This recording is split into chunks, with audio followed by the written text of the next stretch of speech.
지금 여기 현장 같은 경우는 기존에 있던 요양원을 완벽하게 풀 리모델링을 하고 있는 현장이라고 보시면 되고, 샤시하고 전기 마감, 기본적인 이제 마감 한 70% 정도 공정이 된 상태를 지금 체크하러 온 거라고 보시면 될 것 같습니다. 일단 요양원 같은 경우는 다른 업종하고는 조금 틀리게 특수한 경우가 있어서 신경 써야 될 부분들이 많다고 보시면 돼요. 오늘은 그런 부분을 중점적으로 앞으로 요양원을 차리시려는 분이나 병원을 차리시려는 분들에게 좀 유용한 설명을 많이 드리려고 합니다. 자, 일단 여기 소방법 같은 경우는 이 스프링클러 헤드가 방마다 설치가 되어 있잖아요. 방마다 규정상 스프링클러와 스프링클러 헤드 사이의 간격이 중요합니다. 이 간격은 기본적으로 2300, 2300, 2150, 2200이든 그 사이로 해서 간격을 가로 세로가 스프링클러 헤드가 반경에 들어와 있어야 소방법 허가하는데 가장 중요하다고 보시면 되고요. 그 다음에 룸을 만들다 보면 이 룸 안에 감지기, 여기 보시는 감지기가 기본적으로 하나씩은 설치가 되어 있어야 합니다. 방을 만드는 데 있어서 문이 들어가잖아요. 여기 보시면 이 문이 있습니다. 이렇게 이 문이 있는데, 이런 문에 보시면은 문 위에 이렇게 지금 선 하나 따놓은 게 있는데, 이게 뭐냐면 유도등입니다. 유도등. 문 위에 설치를 해서 사람들이 다닐 수 있는 걸 확실하게 동선을 볼 수 있게끔 소방에 대한 설치가 필요하고요. 그 다음에 이 룸이 들어가다 보면 이런 마감재가 중요한데요.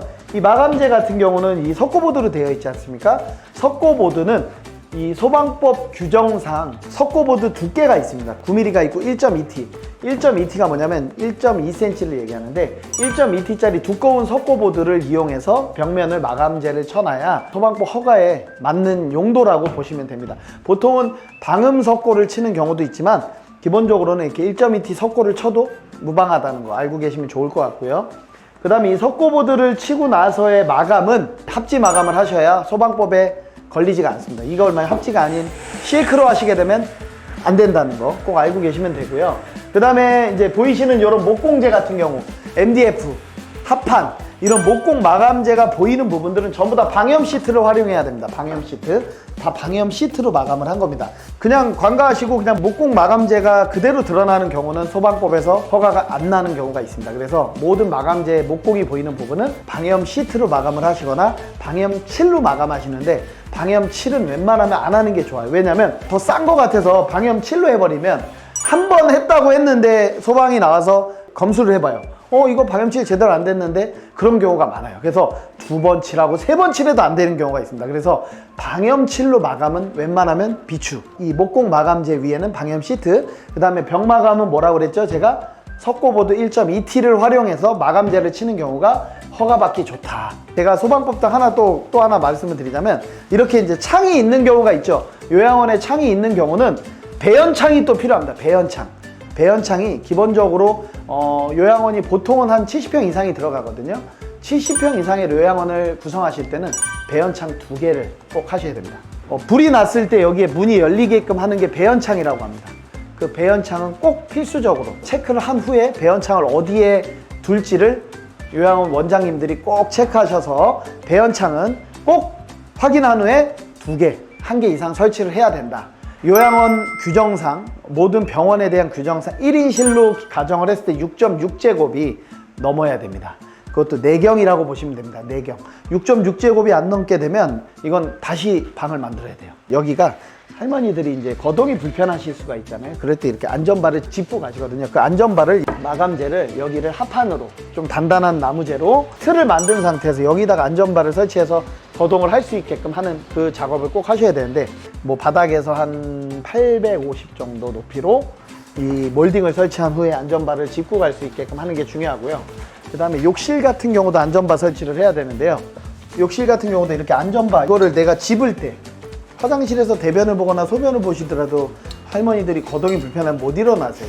내가 어디를 짚고 일어날 수 있는 그런 안전바를 정확하게 설치해서 해야 된다는 거 꼭 명심하시고 진행하셨으면 좋겠고, 그 다음에 이 문 사이즈인데요. 이 문 사이즈 보시면 제가 아까 말했듯이 침대가 들어가야 되지 않습니까? 침대가 들어가기 위해서는 이 문이 열렸을 때 내경이 1000이 나와야 됩니다. 내경이 1000. 이거를 만약에 작게 했을 때 무슨 문제가 생기냐면 침대가 못 들어갑니다. 일로. 자, 침대를 뺐다가 나왔다가 해야 되기 때문에 요양원 같은 경우는 항상 문의 내경 사이즈를, 기본적인 이 가로 사이즈를 1000 이상을 만드셔야 된다는 거예요. 그래서 여기 보시면 다 문이 다 크게 이렇게 열렸을 때 1000 이상의 사이즈를 만들었다 보시면 되고, 그 조명 같은 경우도 요양원 같은 경우 너무 밝아도 안 되고 너무 어두워도 안 되기 때문에 이렇게 허리에 이 높이에 간접 조명을 설치해서 은은하게 비치게끔 했고요.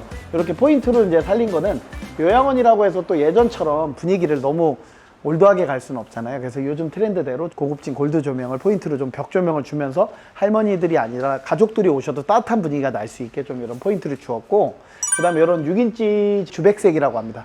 하얀색 조명도 아니고 노란색도 아니고 중간 정도 조명으로 매립으로 배치하는 게 가장 괜찮다고 보시면 될 것 같습니다. 그 정도가 포인트지, 요양원에 막 특별히 막 특수 조명이 들어가나 이러진 않고, 조명의 밝기는 기본적으로 어느 정도 은은하게 하면서도 살짝 밝은 분위기를 연출해 주는 게 포인트다 라고 말씀드릴 수 있을 것 같습니다. 일단 우리나라 같은 경우는 좀 고령화 사회가 되면서 요양원을 앞으로도 많이 이제 늘어날 거라고 생각을 하는데, 요양원을 준비하시는 분들에게 조금이나마 유용한 자료가 되셨으면 좋겠고, 혹시나 요양원을 오픈하시는데 제 방송을 보시고 궁금하시거나 이런 점은 인테리어 전 대표에 문의해 주시면 제가 열성을 다해서 도와드리겠습니다. 감사합니다.